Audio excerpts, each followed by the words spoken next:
کبھی کبھی یوں ہو جاتا ہے، کسی واقعے پر غور کرتے ہوئے نہایت دانا بینا لوگ بھی بالکل سامنے کے نقطے کو فراموش کر جاتے ہیں۔ میں نے چوہان سے کہا، میرا خیال ہے کہ میں اس سلسلے میں مدد کر سکتا ہوں، آؤ میرے ساتھ۔ ہم واپس کمرے میں پہنچے جہاں مسخ لاش رکھی تھی۔ دراصل مجھے کچھ روز پہلے کا وہ خون ریز واقعہ یاد آ گیا تھا، جب نیل پانی کے نواحی جنگل میں کھنڈر چوکی پر پانڈے اور اجے کے بندوں میں زوردار لڑائی ہوئی تھی۔ سلطانہ نے بھی اس لڑائی میں مردانہ وار حصہ لیا تھا اور ٹیلے پر چڑھائی کرتے ہوئے اس کا ایک پاؤں زخمی بھی ہو چکا تھا۔ یہاں دستی بم کا کوئی چھوٹا ٹکڑا لگا تھا۔ اب یہی زخم سلطانہ کی شناخت بن سکتا تھا۔ میں لکڑی کے بوسیدہ تخت پر پڑی لاش کی طرف بڑھا تو میرے اعصاب چٹکنے لگے۔ یہ بڑا جگر پاش مرحلہ ہوتا ہے۔ چادر اٹھا کر لاش شناخت کرتے ہوئے دماغ معاف ہو جاتے ہیں اور سینے پھٹ جاتے ہیں۔ کیا اگلے چند سیکنڈ میں اس اندوہناک خبر سے آگاہ ہونے والا تھا کہ میری مبینہ بیوی اور بالو کی ماں کبھی ہمارے درمیان واپس نہ آنے کے لیے جا چکی ہے۔ میں نے لاش کے خون آلود پاؤں پر سے چادر ہٹائی۔ میری نگاہ دھندلا گئی۔ اس دھندلائی ہوئی نگاہ نے دیکھا کہ لاش کے پاؤں پر زخم نہیں تھا۔ یہ سلطانہ کی لاش نہیں تھی۔ نہیں چوہان، میں نے بدنصیب مقتولہ کے پاؤں دوبارہ چادر سے ڈھک دیے۔ یہ سلطانہ نہیں ہے۔ چوہان اطمینان کی طویل سانس لے کر رہ گیا۔ میں نے اسے تفصیل بتائی تو وہ خود بھی اس بات پر بھونج کر رہ گیا کہ یہ بنیادی بات اس کے اور اجے کے ذہن میں کیوں نہیں آ سکی۔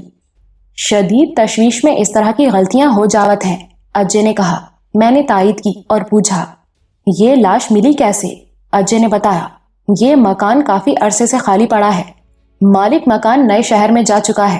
آج دوپہر کو بچے گلی میں کھیل رہے تھے، ان کی گیند ٹوٹی ہوئی کھڑکی میں سے اندر چلی گئی۔ 2 بچے گیند لینے کے لیے اندر گئے تو انہیں یہ تازہ لاش نظر آئی۔ انہوں نے شور مچا دیا۔ یہ کسی مسلمان لڑکی کی لاش ہے، چوہان نے کہا، اور خاص بات یہ ہے کہ یہ اس گلی سے زیادہ دور نہیں جہاں 3-4 دن پہلے ہندو اکھاڑے میں ستیش آنند کو گولی لگی ہے۔ تمہارا مطلب ہے کہ اس قتل کا تعلق اکھاڑے والے واقعے سے ہو سکتا ہے؟ یہ ناممکن بھی نہیں ہے، چوہان نے کہا۔ میرے ذہن میں آندھی سی چل رہی تھی۔ میں لاش والے کمرے سے باہر نکل آیا۔ دل کی دھڑکنیں ابھی تک زیر و زبر تھیں۔ اگر یہ سلطانہ کی لاش ہوتی تو کیا ہوتا؟ اس کا جواب کافی تکلیف دہ تھا۔ تو کیا میں لاشعوری طور پر سلطانہ سے وابستگی محسوس کرنے لگا تھا؟ اس کی زندگی اور موت میرے لیے اہمیت اختیار کرتی جا رہی تھی۔ لاش میں سے ایک ہلکی ہلکی بو اٹھنا شروع ہو گئی تھی۔ میں اس بو سے گھبرا کر باہر گلی میں نکل آیا۔ ایک گھڑ سوار بڑی تیزی سے گھوڑا دوڑاتا ہوا آیا۔ اس کے جسم پر فوجی وردی تھی اور وہ اجے کے ماتحتوں میں سے تھا۔ یقیناً اس کے پاس اجے کے لیے کوئی خاص خبر تھی۔ میں بھی اس کے پیچھے پیچھے اجے کے پاس پہنچ گیا۔ اس ماتحت نے سلیوٹ کرنے کے بعد کپتان اجے کو اطلاع دی، جناب، شہر کے شمالی برج کے پاس ایک لڑکی کا کھوج لگا ہے۔ وہ ایک چھوٹی بھگی پر سوار تھی اور اسے خود ہی چلا رہی تھی۔ اسے ایک ناکے پر روکا گیا لیکن وہ رکے بغیر آگے بڑھ گئی۔ سپاہیوں نے اس کا پیچھا کیا۔ وہ گنجان علاقے میں چلی گئی اور پھر بھگی چھوڑ کر ایک گودام میں گھس گئی۔ وہ اب بھی اسی 3 منزلہ گودام میں ہے۔ ہمارے ساتھیوں نے گودام کو گھیرے میں لے لیا ہے۔ تو اس کو پکڑا کیوں نہیں؟ کپتان اجے نے چیخ کر پوچھا۔ اس گودام میں بہت سا آتش گیر مادہ پڑا ہے جی، گندھک اور سلفر وغیرہ۔ اگر لڑکی کے پاس کوئی ہتھیار ہے اور اس نے گولی وغیرہ چلا دی تو بڑا مسئلہ ہو جاوے گا۔ وہ اکیلی ہے؟ اجے نے پوچھا۔ جی ہاں، ہمارے سامنے تو اکیلی ہی اندر گئی ہے۔ اگر اندر پہلے سے اس کا کوئی ساتھی وغیرہ ہو تو کہا نہیں جا سکتا۔ ٹھیک ہے، چلتے ہیں، اجے نے کہا۔ تھانے دار محمود کو لاش کے حوالے سے ضروری ہدایات اور مشورے دینے کے بعد اجے میرے اور چوہان کے ساتھ فوجی گھوڑا گاڑی میں آ بیٹھا۔ ہم تیز رفتاری سے نیل پانی کے شمالی علاقے کی طرف روانہ ہو گئے۔ اب رات کے 9 بجنے والے تھے۔ زیادہ تر گلیاں اور سڑکیں نیم تاریک دکھائی دے رہی تھیں۔ کہاں تو سلطانہ کے حوالے سے کوئی پیش رفت نہیں ہو رہی تھی اور کہاں اب اوپر نیچے اطلاعات مل رہی تھی۔ راستے میں اجے نے اپنے ماتحت سے پوچھا، تم نے لڑکی دیکھی ہے؟ جی جناب، لیکن بس ایک جھلک ہی دکھائی پڑی تھی۔ اس نے برقع پہنا ہوا ہے، نقاب میں سے بس آنکھیں ہی نظر آوت تھیں۔ وہ کافی ہوشیار اور دلیر لگت ہے جی۔ اس نے سپاہیوں کو اپنے پیچھے کوئی 3 میل تک دوڑایا ہے۔ اسی گفتگو کے دوران میں ہم موقع پر پہنچ گئے۔ یہ نسبتاً کشادہ علاقہ تھا، یہاں درخت وغیرہ بھی تھے۔ دائیں طرف سے تازہ ٹھنڈی ہوا آ رہی تھی۔ یقیناً اس طرف نیل پانی کی بڑی جھیل تھی۔ یہاں بھی بہت سے لوگ جمع تھے۔ ایک سراسیمگی سی پائی جا رہی تھی۔ پولیس اور فوج کے جوانوں نے گودام کی عمارت کو گھیرا ڈالا ہوا تھا۔ تماشائی دور گھروں کی چھتوں اور بالکنیوں پر موجود تھے۔